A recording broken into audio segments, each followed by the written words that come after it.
درود و سلام خدمت شما علاقه‌مندان به خبرهای ورزشی، فوتبالی و حاشیه‌های دنیای ورزش و فوتبال.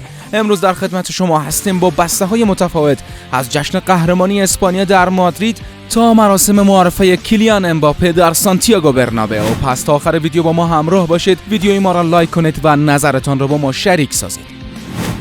خب جشن بزرگ تیم ملی اسپانیا برای قهرمانی یورو 2024 در مادرید دیشب برگزار شد. تیم ملی فوتبال اسپانیا پس از کسب قهرمانی یورو 2024 جشن بزرگی را در شهر مادرید برگزار کرد. این مراسم با حضور هزاران هوادار پرشور و هیجان در میدان سیبیلس برگزار شد و بازیکنان و کادر فنی تیم ملی به جشن و شادی پرداختند. بازیکنان و کادر فنی تیم ملی اسپانیا در مسیر خود به سمت میدان مادرید با استقبال گرم هواداران مواجه شدند. رودری و لوئیس دلافوئنته از جمله کسانی بودند که در این مراسم بسیار مشتاق و هیجان زده بودند و در مسیر بارها با هواداران خوشوبش کردند. اما در حاشیه مراسم قهرمانی اسپانیا هم کارهای آلوارو موراتا کاپیتان تیم ملی اسپانیا به نوع خودش جالب بود و با دیس کردن جمال موسیالا دنی کارواخال را بهترین مدافع حال حاضر دنیا خواند و او را به سر استیج دعوت کرد. با اینکه موراتا چهره محبوبی بین هواداران رئال مادرید نیست، اما دوستی خوبی با دنیل کارواخال در تیم ملی اسپانیا دارد.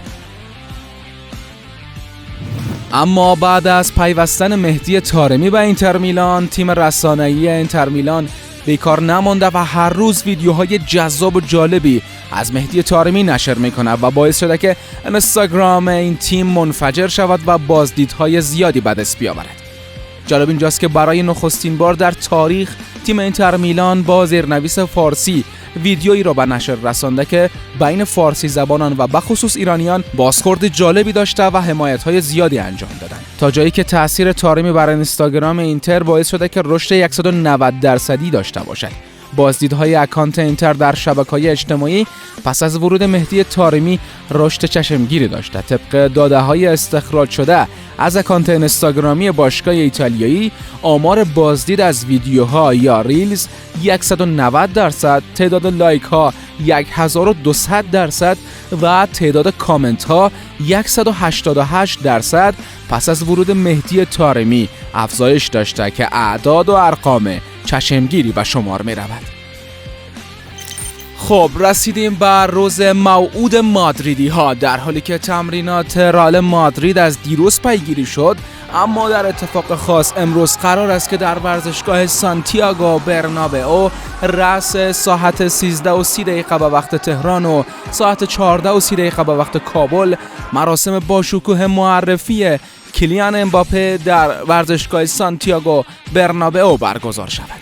بعد از رسمی شدن خبر انتقال امباپه به رئال مادرید، حتما کامنت رونالدو را دیدید که برای امباپه آرزوی موفقیت کرده بود و خواسته بود که نمایش‌های او را در سانتیاگو برنابئو ببیند. و جالب اینجاست که امباپه همانند رونالدو قرار است در یک ورزشگاه پر از تماشاگر معرفی شود و رکورد خود کریستیانو رونالدو را امباپه میشکنه در مراسم امروز. و جالب اینجاست که همانند رونالدو شماره 9 را بر تن خواهد کرد. زمانی که کریستیانو رونالدو به مادرید پیوست، او هم شماره 9 را به تن کرده بود. باید ببینیم که سرانجام امباپه نتیجه عملکردش در مادرید چگونه خواهد بود.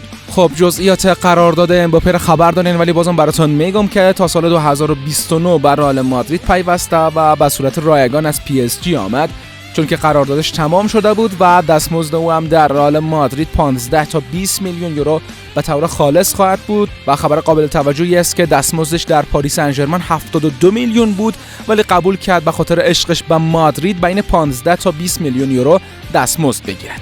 و پخش زنده مراسم کیلیان امباپه هم در صفحات مجازی به خصوص صفحه رسمی رئال مادرید برگزار خواهد شد. و همچنان رسانه‌ی بزرگ بین اسپورت هم اعلام کرده مراسم معرفه امباپه را به صورت زنده پوشش خواهد داد. این اولین باری است که یک کانال تلویزیونی پخش زنده مراسم یک معرفه را نشر خواهد کرد. و اینم ویدیویی است که دیروز کیلیان امباپه در مادرید حضور پیدا کرد. و این هم آخرین تصاویر کیلیان امباپه است که آمد به خاطر تست های پزشکی و همچنان هوادارانی که بیرون بیمارستان مادرید بعد از تست های پزشکی منتظر هستند که کیلیان امباپه را تماشا کنند. بازم میگم این مراسم راست ساعت 13:30 به وقت تهران و ساعت 14:30 به وقت کابل برگزار خواهد شد که ویدیوی مراسم معرفی امباپه را فردا به شما نشر خواهیم کرد. و حالا بعد از ویدیوی امباپه میپردازیم به چند خبر کوتاه. منچستر یونایتد دیروز در اولین مساف پیش‌فصل خود برابر روزنبرگ نروژ قرار گرفت و با نتیجه 1-0 شکست خورد. با حضور زیزو، بوفون، بکام و بلینگهام از کاور نسخه آلتیمت بازی‌های FC 25 رونمایی شد. ساول نیگوئز هافبک 29 ساله اسپانیایی اتلتیکو مادرید با قراردادی 3 ساله به طور رسمی به سویا پیوست. به نقل از رومانو کار انتقال اوبامیانگ از مارسی فرانسه به القادسیه عربستان نهایی شده و این بازیکن به زودی همبازی ناچو در این تیم خواهد شد.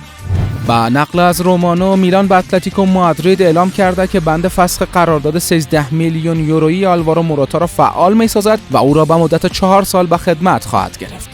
و نصر عربستان برای جذب ادرسون پیشنهاد 30 میلیون یورویی خود را ارائه کرده و منچستر که ارزش دروازه‌بان خود را بیش از 50 میلیون یورو می‌داند پیشنهاد النصر را رد خواهد کرد.